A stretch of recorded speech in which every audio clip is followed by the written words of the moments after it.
But this movie starts off with a vulnerable, damaged, hurt Superman. He's experienced his first loss ever, as the opening messages tell us, and this is not a spoiler because this is literally the first trailer we got. It's a great way to start. We're not seeing the indestructible Superman, we're seeing one that is more like us, one that can be hurt, and that's exactly the tone that we need to have for this movie.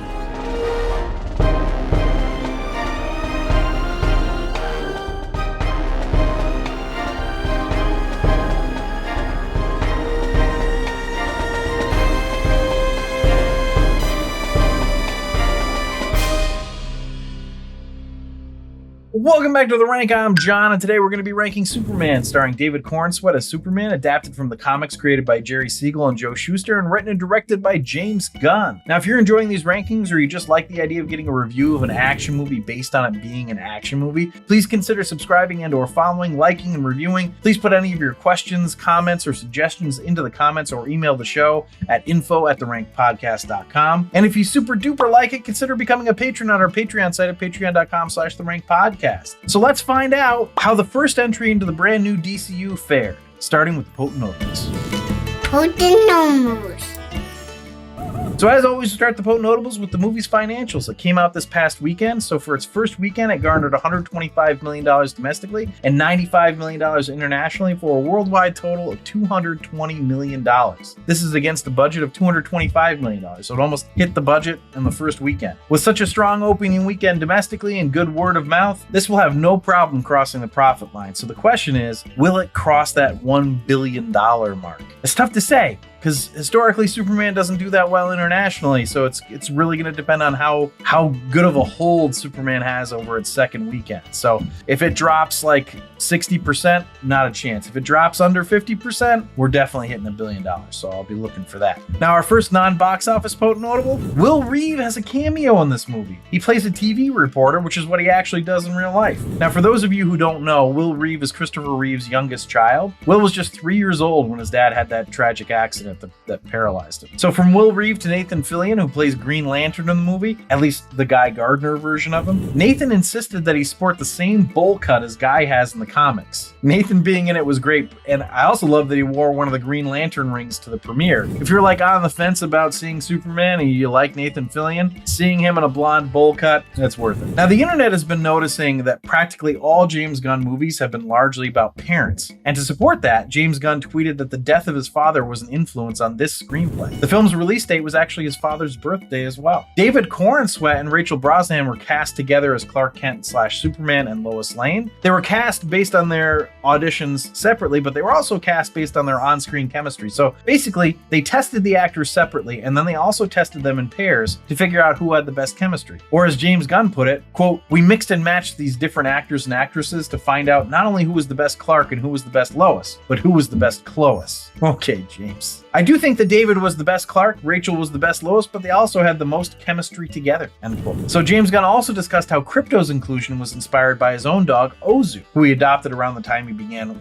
work on the script. Gunn had Ozu 3D scanned and then digitally altered to resemble Krypto. So basically, Krypto is Ozu. To which Gunn has said, quote, "Every time he sees himself come on screen, he tries to murder himself," end quote. So on to the last potent notable here, and it's kind of a long quote that's in here, but I thought it was worth putting in here because it's kind of fun. So James Gunn resisted Superman's red trunks until David Corenswet's pitch to add them to the costume. James Gunn said, quote, "We were trying on all these different versions and we screen tested with trunks and no trunks. And one of the things David said is that Superman wants kids to not be afraid of him. He's an alien. He's got these incredible powers. He shoots beams out of his eyes. He's incredibly powerful and could be considered scary. He wants people to like him. He wants to be a symbol of hope and positivity. So he dresses like a professional wrestler. He dresses in a way that makes people unafraid of him, that shows that hope and shows that positivity." And that really clicked in for me. I think trying to pretend that Superman's costume doesn't have some frivolity at its base, trying to make it look serious, is silly because he is a superhero. He's the first one, brightly colored, and that's who he is, end quote. Now what's funny is that I actually read this article before I saw the movie, and it had me on on board for the trunks as well. And it sort of made me retroactively annoyed that Snyder didn't have them. So those are all the potent notables. Let's go to the movie overview. So this superhero movie, like many of the superhero movies nowadays, opted not to bother with an origin story. I think it was a good idea. We all know Superman. Just let him be Superman, and the audience will go, ah, that's Superman. Neat. But this movie starts off with a vulnerable, damaged, hurt Superman. He's experienced his first loss ever, as the opening messages tell us, and this is not a spoiler, because this is literally the first trailer we got. It's a great way to start. We're not seeing the indestructible Superman, we're seeing one that is more like us, one that can be hurt, and that's exactly the tone that we need to have for this movie. So I'm going to give away the rank a little bit here when I say I officially trust James Gunn.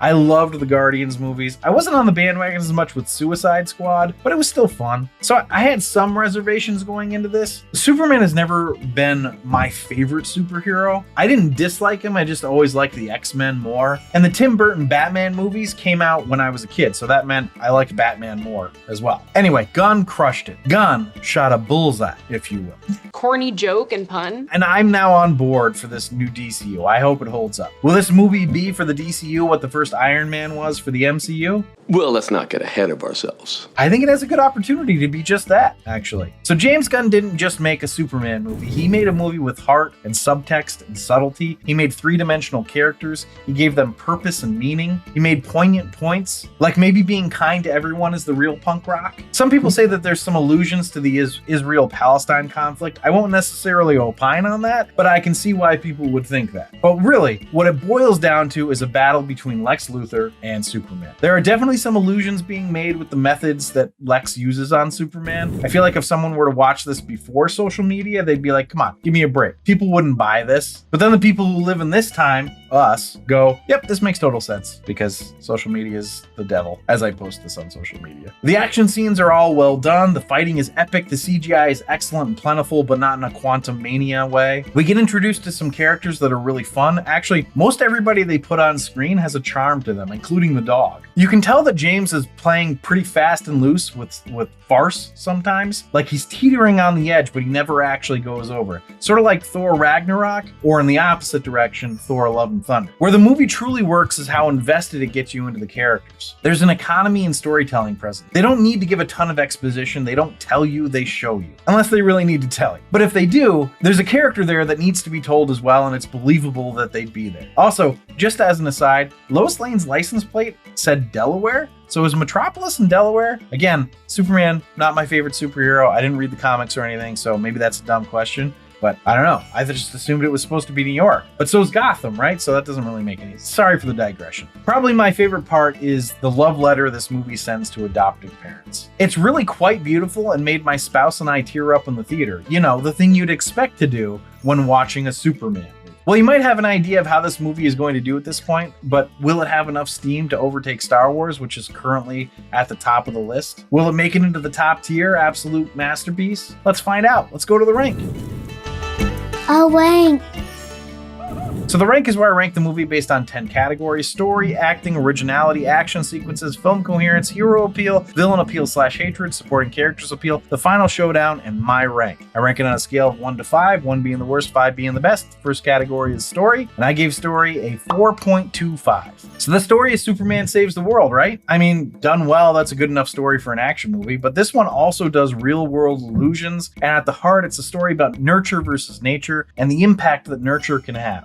It's actually quite touching. I will say though, even though that's the heart of the movie, the main story is Lex versus Superman, and that is sort of paint by numbers in a way. Not a bad way, because that dynamic is fun and good, just, you know, nothing special. That's why it's a 4.25, which is a great score rather than 5, which is the best score. So let's go to acting, which I gave a 4.5. Nicholas Hoult is an incredible actor. He really embodies the characters he plays to the point where you forget that you're watching him. I always say that's the sign of a great actor, when you forget that it's the actor playing the role. The two people I most see this with is Daniel Day-Lewis and Meryl Streep. Now, I'm not saying that Hoult is there yet, but I think he has the talent to be at their level. Maybe it's just me, but I'm impressed by it. Anyway, everyone else is really good also.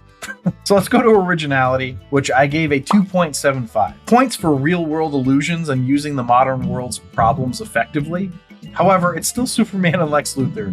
It's great, but it's not necessarily original. So let's go to action sequences, which I gave a 5. It's CGI heavy, but still excellent. I thought about going below a 5, but decided I wasn't going to nitpick about the CGI. It's excellent. So let's go to film coherence, which I gave a 4.5. The only reason it's not a 5 is because of some nitpicky stuff. Like there's a moment where people are sitting around watching something happen that they really should just leave, and not in a movie, people would be running away. There's a part that feels a little too convenient for me that involves even Jimmy without giving too much away. Also, our sun is white. It's not yellow. It is white light. That's why we see the spectrum of color that we do. So yeah, they call it yellow several times in this, and my nerdy brain got annoyed by it. But it's not a big. So let's go to hero appeal, which I gave a 5 because it's Superman, So the next category is villain appeal / hatred. And Lex Luthor's a classic villain, right? So will it be a 5? Yeah, it's a 5. And just like it's Superman, it's Lex Luthor. His villainy would have outshined hero appeal, but the story and filmmaking for Superman is so good that they are both excellent. So let's go to supporting characters appeal, which is a 4.75. Everybody is great in this. The only gripe is that sometimes they get a little too caricature-y or slapstick for me,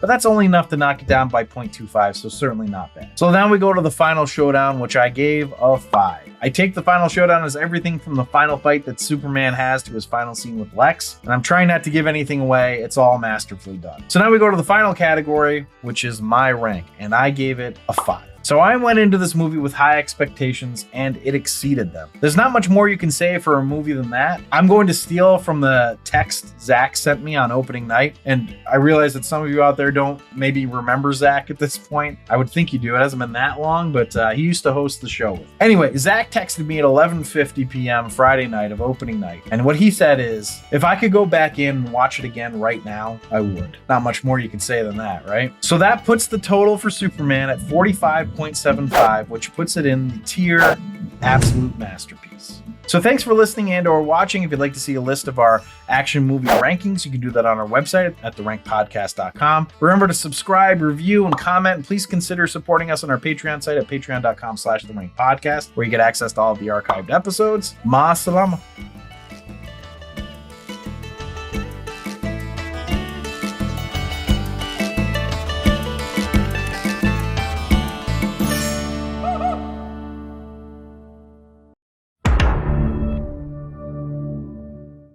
Unless they really need to tell you, but if they do, unless they really need to tell you. But if they do, there's a character that, unless they really need to tell you. But if they do. We're stuck in a repetition, a loop. I'm going to say that again. Unless they really need to tell you. But if they do, unless they really need to tell you. Please make us stop.